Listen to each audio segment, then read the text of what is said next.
সাতটা মারাত্মক ভুলে আপনার পানি লাইন বারবার নষ্ট হয়। আপনি হয়তো নতুন বাড়ি করছেন।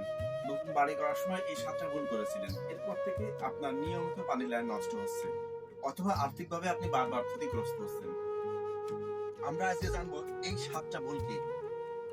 নাম্বার ১, পরিকল্পনাহীন বাড়ি তৈরি করা। আপনি যখন বাড়ির কাজ শুরু করছিলেন তখন টয়লেট সম্পর্কে কোনো পরিকল্পনাই করেননি। একটা টয়লেট রাখছেন এই মাথায় আর একটা রাখছেন ওই মাথায়। এক্ষেত্রে আপনার পাইপ বেশি লাগে। আপনি যদি সঠিক পরিকল্পনা নিয়ে বাড়িটা তৈরি করতেন তাহলে পাইপ অনেক কম লাগতো, খরচটাও অনেক কম আসতো। নাম্বার ২, অনভিজ্ঞ ও সস্তা মিস্ত্রি খোঁজা। আপনি 5টা 10টা মিস্ত্রি দেখাইছিলেন। দেখানোর সময় যে কম টাকা চাইছিল আপনি তাকে নিয়োগ দিয়েছিলেন, অর্থাৎ অনভিজ্ঞ মিস্ত্রি। যারা একটু অভিজ্ঞ তারা আপনার কাছে টাকা একটু বেশি চাইবে, এটা স্বাভাবিক। এই এই অনভিজ্ঞ মিস্ত্রিতে কাজ করানোর পর আপনার কাজে বিভিন্ন ত্রুটি থেকে গেছে, সেখান থেকে লিকেজ হয়, নষ্ট হয়। নাম্বার ৩, সস্তার পিছনে দৌড়ানো। আপনি যখন পানির লাইনের মালামাল কিনছিলেন এগুলো আপনি তখন সস্তা খুঁজছিলেন, অথবা পাইপটা আপনি সস্তা খুঁজছিলেন। এই সস্তা খোঁজার কারণে আপনার কাজ বিড়ম্বন আসছে। আপনি এই দোকান থেকে ও দোকানে গেছেন, সে দোকান থেকে সে দোকানে গেছেন দাম দশাই করার জন্য, তখনই আপনি ক্ষতিগ্রস্ত হয়েছেন। নাম্বার ৪, পাইপের লেভেল ঠিক না রাখা।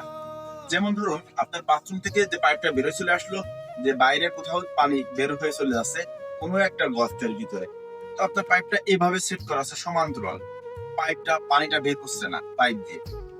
একটু পাইপটা যদি ঢালু না রাখা হয় এক্ষেত্রে বাথরুমের পানি বাথরুমে থেকে যায়। পানির প্রেসার না বোঝা। আপনি একটা একতলা বিল্ডিং করছেন, সেখানে 4টা বাথরুম রাখছেন। এখন আপনি 4 ইঞ্চি পাইপ দিয়ে কাজ করাচ্ছেন, ও তো পানির প্রেসার নিতে পারবে না। ওই ক্ষেত্রে আপনাকে 6 ইঞ্চি দিতে হবে। আবার মাত্র 2টা বাথরুম আছে, আপনি 6 ইঞ্চি দিয়ে রাখছেন, তাহলে অর্থের অপচয় হবে। এই জন্য পানির প্রেসারটা আপনাকে বুঝতে হবে।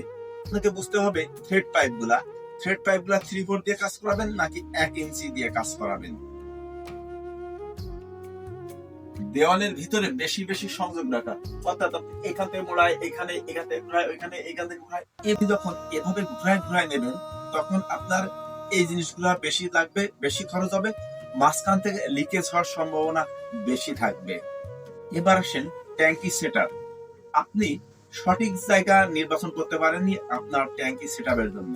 আপনি এমন জায়গা রাখছেন ছাদের উপরে যেখান থেকে বাথরুমটা অনেক দূরে, আপনাকে বেশি পাইপ দিয়ে পানিটা নামাতে হচ্ছে এবং পাইপের খরচটাও বেশি আসছে। এই জন্য কোথায় পানির ট্যাঙ্কিটা নির্বাচন করবেন, লাগাবেন, সেটা আপনাকে সঠিকভাবে নির্বাচন করতে হবে। দেখুন, আপনি যদি আপনার বাড়ি করার সময় বাথরুম, পানির লাইন বা স্যানিটারি কাজ করানোর সময় এই দিকগুলো খেয়াল করে রাখেন, তাহলে আপনি নিশ্চিত থাকেন আপনি ঠকবেন না, আপনি নিজেও ঠকবেন না, প্লাস আপনার